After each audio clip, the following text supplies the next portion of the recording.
Je m'appelle Enguerrand Maric, je suis docteur de l'Université catholique de Louvain. Je suis lauréat pour ma thèse d'un prix de l'Association internationale de droit économique.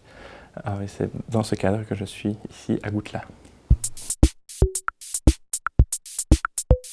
Ma thèse porte sur la régulation des plateformes digitales. Quand on parle de plateformes digitales, on parle souvent de Uber ou Airbnb qui défraient très souvent la chronique. Donc ma thèse tend à démystifier la régulation de ces plateformes et en particulier à examiner comment est-ce qu'on peut créer de la confiance avec des outils juridiques dans ces plateformes digitales. Il y a tout un narratif de la création de confiance, tant par les législateurs belges, français ou d'autres pays de l'Union européenne que par le législateur européen lui-même. Et ma thèse tend à examiner les différents outils juridiques qui sont proposés par ces législateurs.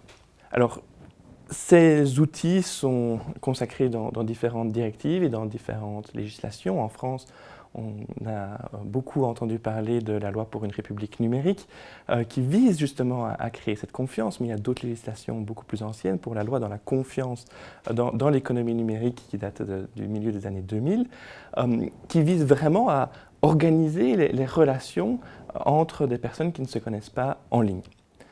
Le problème, c'est que les personnes ne se connaissent pas, qu'il y a beaucoup d'abus et souvent font appel à des possibilités d'abus. Les gens qui ne se connaissent pas peuvent abuser de la confiance d'autrui, peuvent abuser de l'ignorance d'autrui également. Et le législateur européen a tenté de réglementer les relations en 2000. Puis c'est arrivé au niveau, dans les différents États membres dans les années 2000 où les directives européennes ont été transposées dans les différents États membres.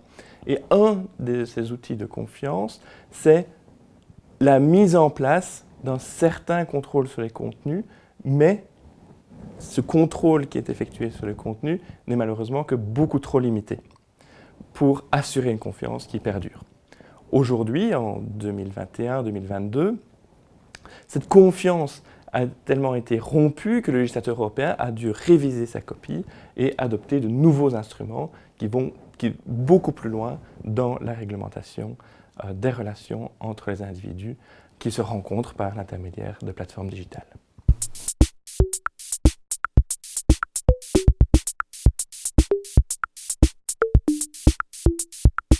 Alors, parmi les différents outils pour créer la confiance dans un monde numérique, entre des personnes qui ne se connaissent pas, une des façons de créer cette confiance est en réalité de s'assurer que lorsqu'il y a un litige, lorsque deux personnes ne vont pas être satisfaites de la relation qu'elles ont avec l'autre personne, elles puissent aller devant les tribunaux, ou en tout cas qu'il puisse y avoir une institution qui résolve le conflit.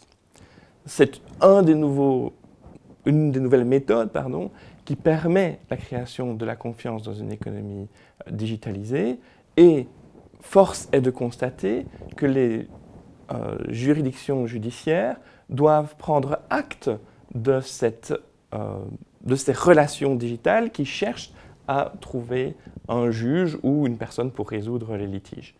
On trouve alors de nombreuses nouvelles entrées, notamment par le biais du droit européen, pour accéder à un juge par le biais de procédures électroniques.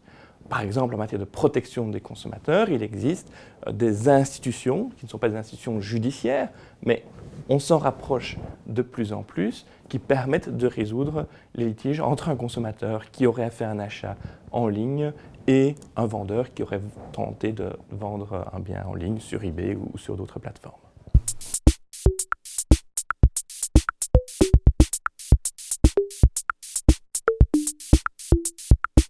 En parallèle des recherches que j'ai réalisées dans le cadre de ma thèse, j'ai également pu bénéficier d'un financement européen, qui est un financement européen obtenu entre les universités de Louvain, de Palerme, de Bologne, de Valence et de Barcelone. C'est un financement Jean Monnet qui était consacré aux discriminations dans l'économie collaborative et on a tenté de mettre en lumière quels sont les différents acteurs qui sont vulnérables et comment peut-on utiliser les vulnérabilités de certaines catégories d'utilisateurs à leur rencontre. Nos recherches sont particulièrement attardées sur les questions de legal design et comment rendre accessibles les conditions générales de plateformes digitales pour des consommateurs qui n'ont pas nécessairement une culture juridique suffisante.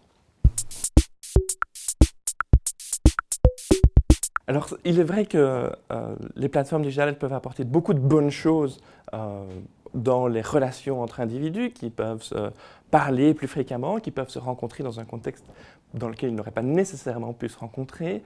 Ils peuvent avoir un gîte sur le côté de leurs activités traditionnelles en ayant un petit appartement au fond du jardin, en ayant une chambre de bonne qu'ils mettent à disposition normalement d'amis, mais qu'ils peuvent à présent monétiser.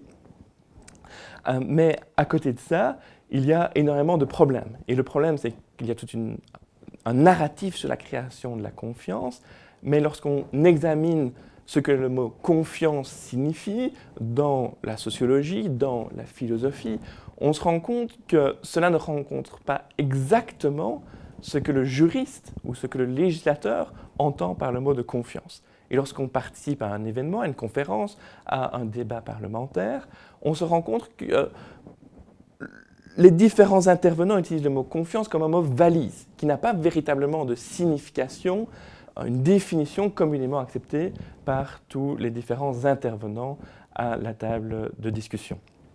Cela signifie qu'on ne peut pas créer de la confiance tant qu'on ne se met pas d'accord sur le contenu de ce que cette confiance signifie. On est d'accord sur le principe, il faut créer de la confiance, mais lorsque l'on cherche un petit peu plus, lorsqu'on creuse un petit peu plus, on s'aperçoit qu'on construit sur du sable et pas sur un bloc de béton bien solide.